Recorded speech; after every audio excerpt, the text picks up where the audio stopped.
Anyway, I'd like to share with you some highlights from the past 100 years, gathered from pictures, newspaper articles, and artifacts, and from members, fond members. So thank you for sharing.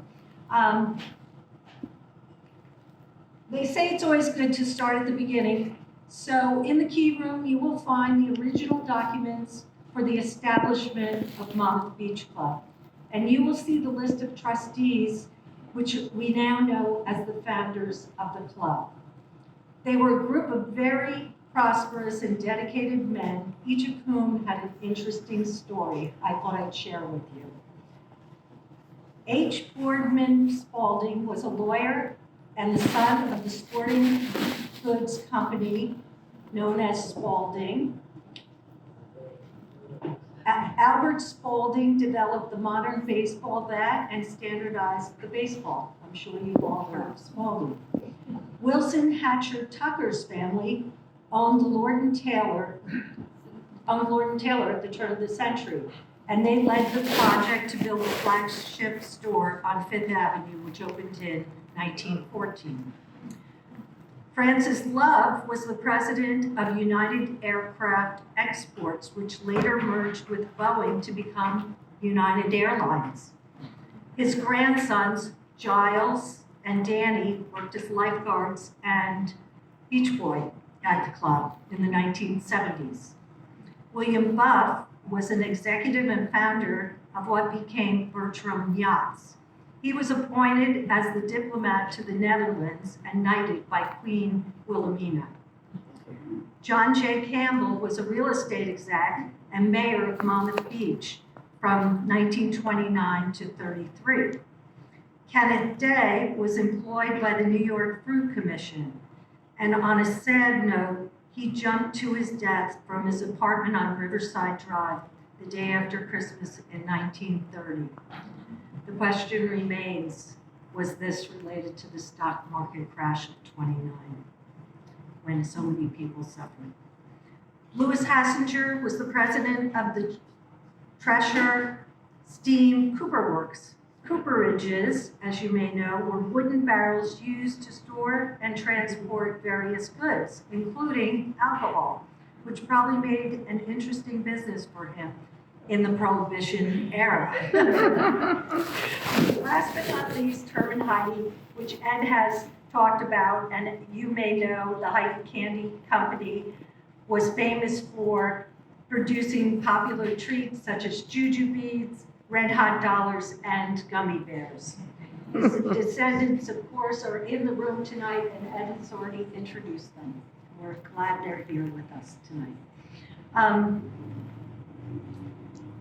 So after the town of Monmouth Beach acquired the property, as Ed described, Mayor A.O. Johnson, the promoter for the borough-owned pool and casino, told the Daily Record in Long Branch that it would be one of the show places along the coast when it was finished, and it will be painted white with a green roof and a big archway.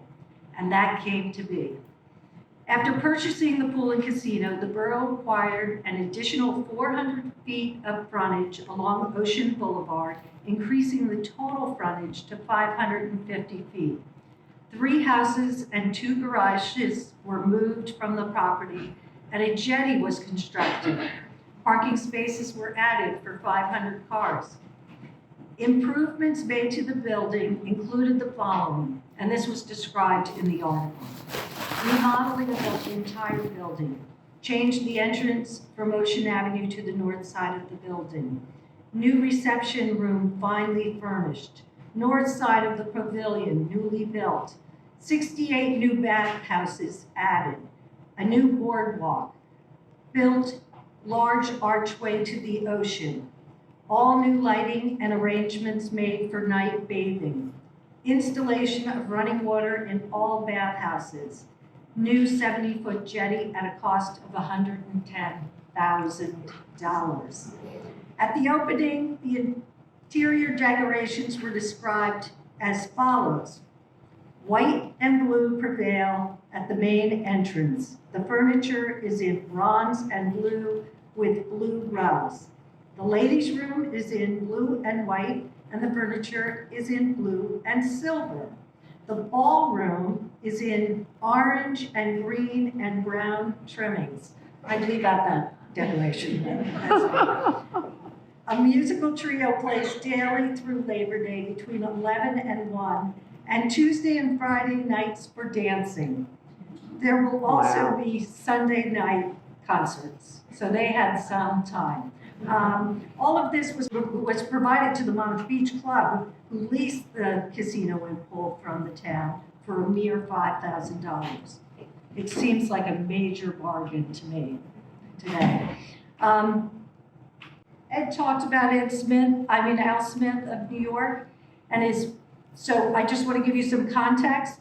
Al Smith and his wife visited the club on a campaign tour, July 25th, 1928. He was the Democratic nominee for President of the United States, and Governor Smith was the first Catholic candidate to be nominated by a major party. At the time, there was a lot of anti-Catholic sentiment, and there were hostilities between Catholics and Protestants, which was fueled by recent immigration of Irish and Italians. Many Protestants held on to old fears related to European religious differences and feared that the Pope would dictate Smith's policies. Smith was a wet candidate. He appealed to voters who wanted alcohol legalized. Perhaps that's why the club welcomed him. Unfortunately, he lost to Hoover in a landslide, but he did go on to build and promote the Empire State Building, and Catholic Charities raise money in his name to this day. According to the New York Times, the visit was an informal affair and largely attended. It was after 10 o'clock before they entered the ballroom, with the orchestra playing The Sidewalks of New York. This picture is of Al with the Mermaids of Monmouth Beach. They performed a water show for the Smiths earlier in the day. And third from the left is Mary Rowan, who is Rowan Meehan's mother. The tea room was established in the 1940s. Prior to that, members would go home for lunch, rest up, and come back to the club in the evening for music, dancing, and more festivities. Originally, there were lights in the pool, so men would join their families in the evening for a swim after arriving by train from New York City. The tea room entrance was located in the northeast corner of the pool area, as seen in the upper right-hand photo. It's basically the location of the kitchen today. Upon entering, there was a soda fountain to the left, which served ice cream sodas, fountain-made cherry cokes, scooped ice cream, and lots of candy. Across from the soda fountain was a grill, which served hamburgers, hot dogs, French fries, and sandwiches. We can't forget the Kelly sandwich, a club specialty, which Dickie McCabe made sure I mentioned this evening. There was obviously no alcohol served. Even after Prohibition, club's liquor license wasn't approved until 1981. The actual tea room was up 4 or 5 stairs to what is now the bar. It had yellow painted tables and chairs, and as you can see, it wasn't very posh. Tommy Dormant was a daily visitor and can often be seen sitting in the corner in his tennis whites. Mrs. McCaffrey, the tea room manager, ran a tight ship and often shooed the kids out right after they got their treat of the day. Members had punch cards on file that they prepaid so they didn't have to carry money around with them at the beach. So in late 1937 through 1957, I just wanted to review some of the features. There were 3 separate pools that remained through 1950, when the big pool was extensively renovated, and 2 were combined to form the L shape we have today. The side rails, which caused major problems with legs and arms getting caught in them, were removed from the perimeter. The pools were emptied, scrubbed, and refilled with salt water from the ocean each day, but this changed from daily to a few times weekly to actually weekly over time. The club finally converted to a filtration system and plain water in the 1980s. The first two tennis courts, were built in 1937. You can see in the first picture here, they're not appearing, but in the second picture, they appear around 1937. Two more were added in 1939. Ultimately, there were a total of 7 clay courts and a pro court. After Hurricane Sandy, you all know the pro court became 4 pickleball courts. The swimming and diving teams were very competitive and competed in many local and state events. When World War II started in Europe, things became very difficult. Strict rations meant that families like the Conklins couldn't drive to the club from their farm in what is now Colts Neck. In 1945, Jim McGuire received war stance as a prize after winning the boys' single tennis championship. By the late 1940s, the facilities were failing again, as Ed had mentioned. More investment was needed for the town to maintain the property, and that's when they gave it up and sold it to the club for $50,000. The East Ballroom above the archway was removed in or around 1948 due to structural issues. 6 cabanas were added in 1936 and more added in phases through the early 80s for a total of, I believe, 42 cabanas today. The 1981 liquor license was finally approved and the tea room deck expanded from serving just lunch to the wonderful dinners we have today. Although the club colors were blue and white on opening day, they have changed a few times. In the late 50s, the colors, as you can see in this picture with Lisa Glover, were red and white. I'm not sure when we settled on the new club colors of turquoise and white, but it's been this way for at least 40 years now. Swimming. Competitive swimming was a major part of the club from the start. There are newspaper articles about events between clubs going back to the 1920s. The first coach that I can identify was James Johnson O'Rourke, a prominent fancy diver, according to the Asbury Park Press in 1925. He was also the coach of Rutgers University's swim team. He was soon followed by the legendary Frank Sullivan, who coached at Princeton University and came to the club in 1929. The Heidis, Conklins, Batons, Blanchetts, and Rowans were all products of Frank Sullivan's legendary coaching. Initially, the area clubs competed en masse in annual events, but eventually teams were developed and competed directly against each other. In those days, Monmouth Beach's chief rival seemed to be Allenhurst Beach Club, a powerhouse on the shore.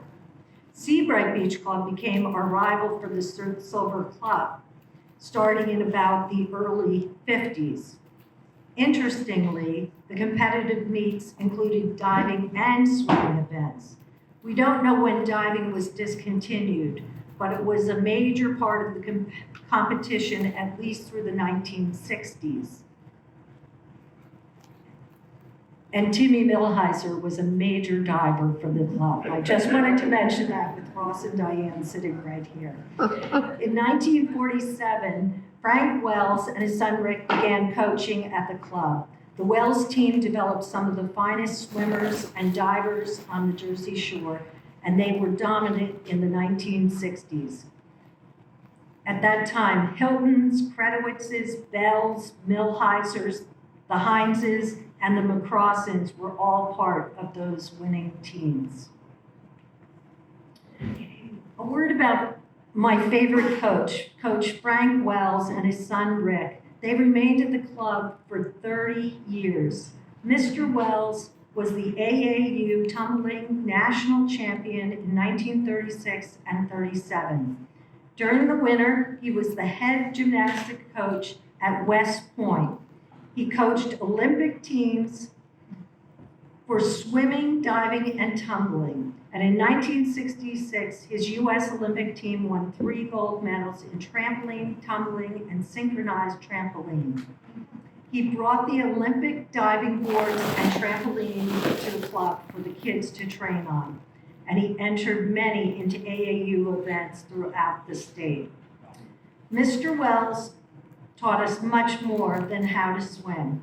I recall chilly mornings laying face down on the boards to warm up at the shallow end of the pool. By 9 a.m., we were already freezing and listening to tapes of Norman Vincent Peale's The Power of Positive. So many of us in that area were very lucky to be impacted by Frank Wells and his wisdom. The tennis program started in 1937 and was an immediate hit. Our first pro was Lou Bellato, who was a nationally ranked squash player. Dennis Lynch, who was the top junior player in the state and played at Yale University, credited Lou Bellato with his early tennis success. In 1965, Ed Torres was hired away from Spring Lake B&T. He was the leading player on the Jersey Shore well into his later years. Some of you may also remember Ed Mooney, who was the long-standing chairman of the tennis committee.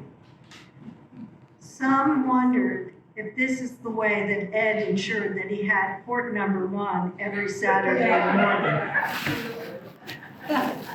Ed later founded the Little Silver Racket Club.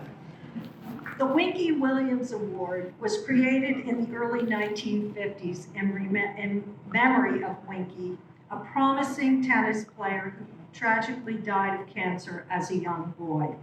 His good friend, Paul McGuire, was the first recipient of the award, which was given for both sportsmanship and talent. In 1968, the Girls Pro Award was added, and Megan Sullivan was the first recipient. Although the Winky Williams Trophy is lost, Mary Phillips is on a mission to bring it back and rebuild the original list of winners. I provided a few here for you, Mary, to first start. So you can see some of the names that came over down here. So based on conversations with longtime members, it seems that the Follies were introduced in the earliest years of the club.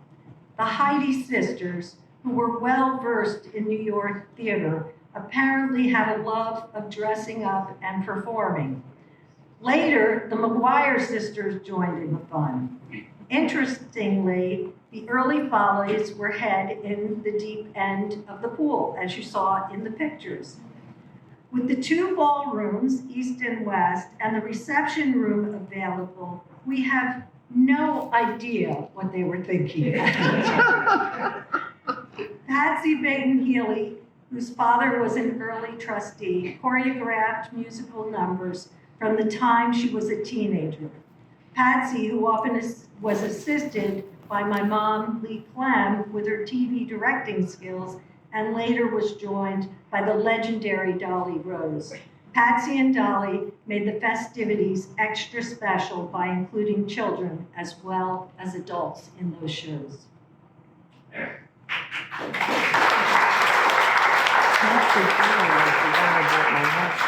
Well, the partying didn't stop there. It seems that Beach Day equaled the zaniness of the parties.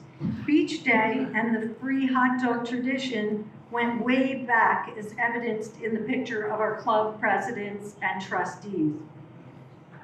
Canoe, watermelon, and other pool races were held. 2 rather unusual events were a women's kicking contest and the annual children's race were the lockers. No wonder locker tag continues to this day. So you may ask at this point what kids did for fun. After swimming, diving, trampoline, the volleys, dances, and tennis back in the old days. Well, according to a film provided by Joe Hamlin, boys took boxing lessons on the beach in the 1940s. Of course, baseball was always a part of Saturdays at the club, led by the chief, Jim McGuire. Back in the 1940s, some of the baseball games were noted in the newspaper. A game between the married men and the single boys of the club in 1943 resulted in the singles winning. The McGuires, the Tierneys, and several other members were part of that early game. And nothing could get the boys off the makeshift baseball diamond except for the running of the blues. Then the boys would run, grab their rods, and head to the jetty for fishing until the blues had their run. Riding the waves was the most fun when the storms were on the horizon. Only the best swimmers were allowed by the lifeguards to go in the ocean. Still, a lifeguard intervention was sometimes needed, and that was especially true for Alice Glover and me. Last but certainly not least, our staff. Monmouth Beach Club is like a family. That includes not just members, but our dedicated staff. Many of the managers were also mayors or town leaders and served in the fire department locally. Some of you may remember the Brian Gwynn Williams of yesteryear, Bob Van Brunt.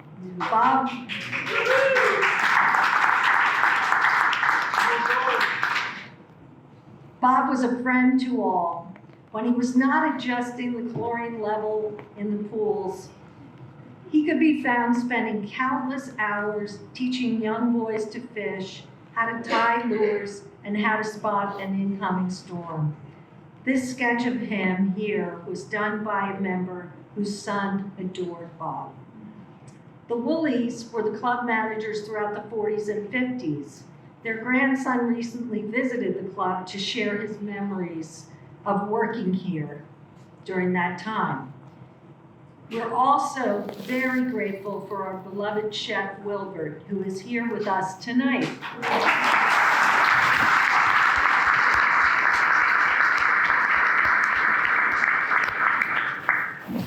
And who could forget our former bartenders, Raleigh and Kate, who made a special effort to be a part of our recent Centennial Gala celebration.